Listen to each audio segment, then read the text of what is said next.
The first thing I did after being reborn was grind 250 kilograms of meat and gather my whole family to make meatballs together. I did this because, in the past life, my stepmother had an affair with an unknown man and got pregnant with his child. Since she did not want my father to know about that, she deliberately caused a commotion at the market over the sale of eggs. As a result, she was pushed to the ground during the chaos and lost her baby. When she returned home, she wept pitifully and told my father, if it weren't for Megan insisting we go snatch those discounted eggs, I wouldn't have fallen and lost our precious baby boy. Hastily, I tried to explain, but my fiancé stepped forward and sealed my fate when he yelled, Megan Foster, I'm so disappointed with you. I know you are a greedy woman who likes to take advantage of others, like eating at restaurants without paying, stealing bulk snacks from supermarkets, and so on. However, this time, you've gone too far. You caused Auntie to lose her child just for a few eggs. I can't marry someone like you. I'm calling off our engagement. Hearing this, my father flew into a rage. He chased me and slapped me across the face dozens of times. Then, he tied me up and sold me to an old bachelor in the village. I was locked in a pigsty, tormented until I bleeding out and died. Only when I had already died did I finally learn the truth that the person my fiancé was after actually my stepmother. Our engagement was just an excuse for them to be together. When I opened my eyes again, I was rebirthed on the same day when my stepmother went to the market to get eggs and miscarried. My stepmother's call came in while I was holding my quilt tightly and crying my heart out. Instinctively, I picked up the call. My stepmother, Olivia James's voice, rang out casually from the other end. Megan, it's almost New Year's, so I'm heading out for a walk. I won't be home to cook today. You take care of the housework and make dinner for your dad and grandparents, okay? She spoke as if it was a sure thing. She did not even give me a chance to refuse when she said again, don't say anything to your father about my whereabouts. If he knew where I am, he'll searching for me again, and I won't have a room to breathe. Well, that's settled then. Megan, you're my good little girl. When I get back, I'll bring you something tasty. After Olivia stated her intention, she ended the call straight away and then rejected my call. I tried to call her 5 or 7 times, but every time all I got was a busy tone. I suddenly realized that she had blocked me. This made me completely awake, and a cold sweat broke out in my rage. I was actually a reborn person. I went back to the day my stepmother would pretend to have a miscarriage over some eggs. In my past life, my stepmother married my father in a hurry because she thought he was a rich man. Only after the wedding did she realize that she married an ordinary old man who did not get any pension. Everything he had shown off to her was actually mine. Although she was not happy, she did not have any other option than to go through with it. On that fateful New Year's Eve, in my past life, my stepmother had called me with the same excuse. She said she wanted some air and asked me to take care of the household. I had agreed and went back to the company as it was a busy day. I did not come home until evening to eat New Year's Eve dinner. However, when I walked in, the house was eerily quiet. In the living room, my stepmother was crying, while my father glared at me with fury in his eyes. Tears streamed down her face as she accused me, Megan, it's all your fault. If you hadn't been greedy and dragged me to that market for those eggs, I wouldn't have been crushed by so many people at the market and lost the baby. I was stunned and scrambled to explain. Mom, what are you talking about? I was at work all day, even working late there. I never went to the market with you. Just as I was about to show my work records as proof, my fiancé stormed over, snatched my phone, and smashed it to the ground before stomping on it. His voice was full of disappointment. Mega, this is the last time you let me down.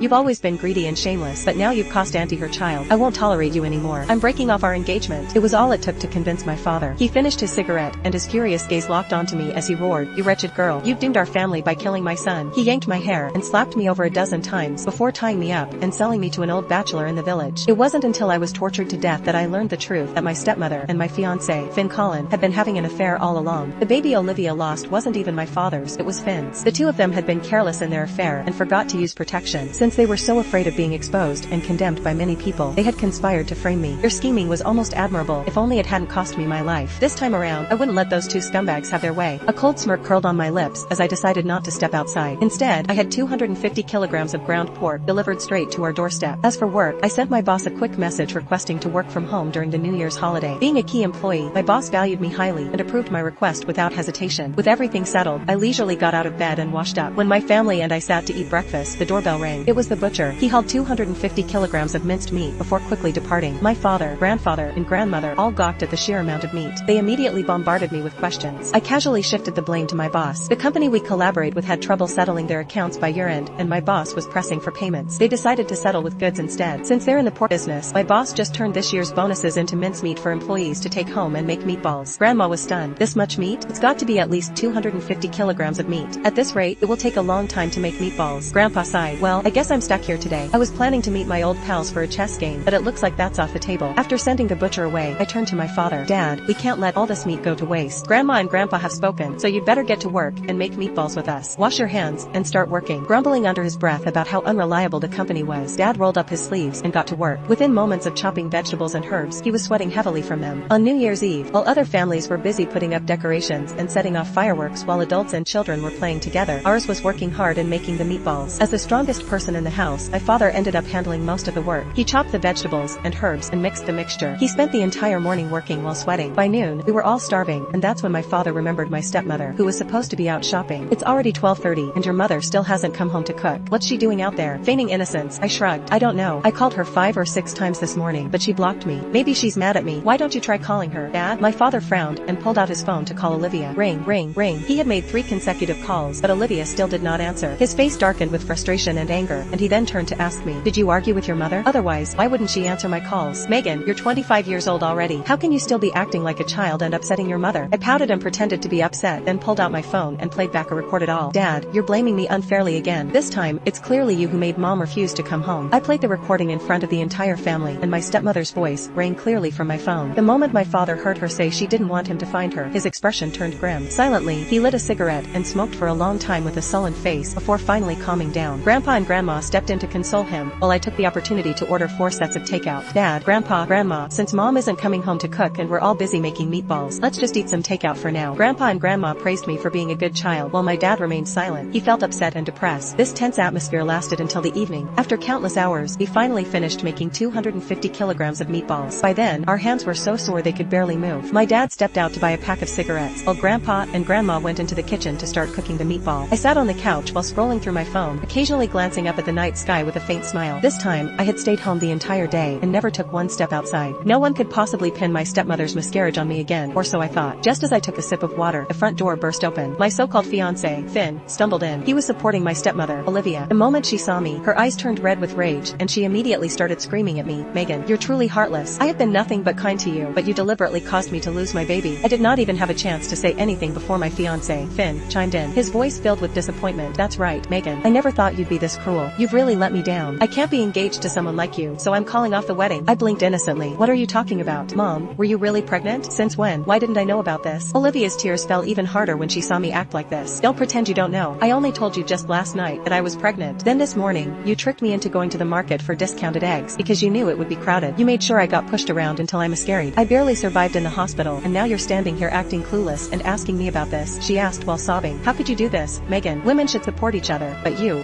don't even have a heart, she shrieked again. The whole family still lived in an old courtyard house, despite we owned a new apartment in a modern district. It was tradition, my grandparents insisted. Since tonight was New Year's Eve, many of our neighbors gathered outside to build snowmen and set off fireworks, so they naturally overheard the commotion at our house. Being busybodies, they started gathering around our door, eager to see. Olivia purposely stood at the door and did not step inside. Instead, she yelled at the top of her lungs. When the neighbors heard her accusation, they looked at her with stinky eyes. I always thought Megan was such a sweet girl. Who knew she had such an evil heart? Looks can be deceiving. We watched her grow up, but we never really knew what she was capable of, they said. One middle-aged woman shook her head. That settles it. I need to warn my son and daughter-in-law to stay away from her. Who knows what she might do to my family one day. Voices of agreement rose around her. One by one, the neighbors made it clear that they would not let me near their youngsters anymore. Tears welled up in my eyes. However, this time, they weren't from helplessness or despair like in my past life. No, this time it was from excitement. Seeing my reaction, Olivia assumed I was scared of her accusation, so she became even more dramatic and painted me as the evil villain to anyone who would listen. Meanwhile, my fiancé, Finn, didn't even give me a chance to explain. He grabbed my arm and forced me to kneel before Olivia. In the past, children were expected to respect their elders. Not only have you failed to honor your stepmother, but you also caused her to lose her child. You have to apologize to your stepmother and make amends. As a woman, you should obey your father and then obey her husband after she got married. So, as your fiancé, it's my responsibility to teach you a lesson. With that, he yanked my hair and forced me to bow my head. He pushed my head and forced me to bow 7 or 8 times in a row. He held me so hard that my head hit the floor with loud, painful thuds. Blood trickled down my face, but Finn acted as if he didn't see it. Instead, he took it even further. An apology alone isn't enough to make up for the loss of a child. There has to be material compensation as well. Megan, hand over your year-end bonus so your stepmother can buy nutritional supplements. And while you're at it, sign over your new apartment to her so she has a comfortable place to recover. Only then can you truly show your sincerity in making amends to Auntie. Hearing Finn's self-righteous speech, I couldn't help but laugh in disbelief. The absurdity of the situation hit me, but at the same time, everything became crystal clear that it was obvious Finn and Olivia had teamed up against me. Not only did they want to get rid of me, but they also had their eyes on my year-end bonus and my property. Everything had finally made sense. It was now clear why Finn suddenly obsessed with me and pursued me relentlessly just after my stepmother had just married my father in just a few days. Before, I found it strange. When did our foster family become so popular in the matchmaking market? Now, I understand everything. When I realized this, I did not hesitate anymore. I leaned forward and spit directly at Finn's face. She only lost her bastard child, and now you think you can take my year-end bonus and property? Where do you get the audacity? Both Finn and Olivia were momentarily stunned, but soon their shock turned into fury. Olivia started sobbing dramatically. Finn, stop talking. Megan has never liked me as her stepmother. She'll never listen. Forget it. A stepmother is unwelcome, no matter where she goes. Outsiders despise me, and now even my my own family wants to harm me. If I had known this would happen, I would have rather died. Seeing Olivia make a show of running towards a tree to bang her head, Finn immediately grabbed her and comforted her in a soft voice. Auntie, don't be sad. I already called Uncle Thomas. He'll be here soon to set things right for you. After all, Uncle Thomas is the head of the family. Everything he says is the law. Megan has to obey him. The gathered neighbors nodded in agreement. They stopped what they were doing, brought out their stools, and sat in front of my house. They were waiting for my dad to arrive. I tell you, Thomas Foster needs to teach that girl a lesson. She's gotten too bold, even daring to bully her elders. Didn't you hear what she said? She called Olivia's baby a bastard. That's just outrageous. Having such an evil daughter is truly a punishment. Hearing the neighbors' words of condemnation, Olivia's eyes gleamed with satisfaction. She threw me a quick, triumphant glance, thinking she had me cornered. However, she was in for a disappointment. Meeting her gloating gaze, I merely curled my lips in a mocking smirk. I didn't even bother responding. She must have never expected that. At that moment, the person who wanted my dad to arrive the most wasn't her, it was me. It didn't take long for him to arrive. My dad had only gone out to buy cigarettes, and before long, he returned with a cigarette dangling from his lips. Seeing the large crowd gathered outside our home, he hesitated for a moment, confused. However, before he could ask anything, Olivia rushed forward, pressing herself against him like a fragile flower in the wind. Tears welled up in her eyes, her face full of sorrow. Thomas, you have to stand up for me. Megan killed our child. The doctor said it was a boy. He would have been a chubby little kid. My dad's expression darkened instantly. He stiffened, his face stormy as he turned to me and roared, Megan, get over here. What the hell is going on? Before I could respond, Finn stepped in front of me and blocked my way as he added fuel to the fire. Uncle Thomas, it's all Megan's fault. You have to seek justice for Aunt Olivia. That's right, Thomas. You have to punish Megan severely and avenge our son. Olivia clung to my father's arm and wailed. This morning, Megan insisted I go with her to the supermarket to grab some discount eggs. I told her I was pregnant and didn't want to go, but she dragged me to go there anyway. When we got there, the place was packed. Megan refused to go into the crowd herself, so she pushed me in instead. There were so many people, someone knocked me down, and then the crowd just kept pushing and I lost my baby. She broke down in sobs. Woo woo, Thomas, our precious son. He never even got a chance to be born before Megan took his life. She kept on wailing. She was completely oblivious that my dad's face was growing darker and darker. By the end of it, his face was a mixture of red, black, and green. A real festive touch for the new year. Yet, Olivia remained completely oblivious. She was too caught up in demanding compensation for her miscarriage. Thomas, you've spoiled your daughter rotten. That's why she disrespects her elders and deliberately harms her own brother. You should beat her hard. Oh, and while you're at it, tell her to hand over her year-end bonus and the house. What does a girl need so much money for anyway? If she's obedient, she should have at least a few tens of $1,000s she saved up. She was getting more and more excited, speaking faster and louder. However, after a while, she finally noticed something was wrong because the entire courtyard had gone silent. Even the neighbors, who had been munching on sunflower seeds like they were watching a drama, had stopped. Slowly, she turned to look at my father, only to meet his dark, murderous glare. Olivia instinctively shivered and hesitated before speaking again. Thomas, why aren't you saying anything? My father clenched his teeth, his jaw tightening. So, are you saying that early this morning, Megan dragged you out to fight for discount eggs, and that's how you lost the baby?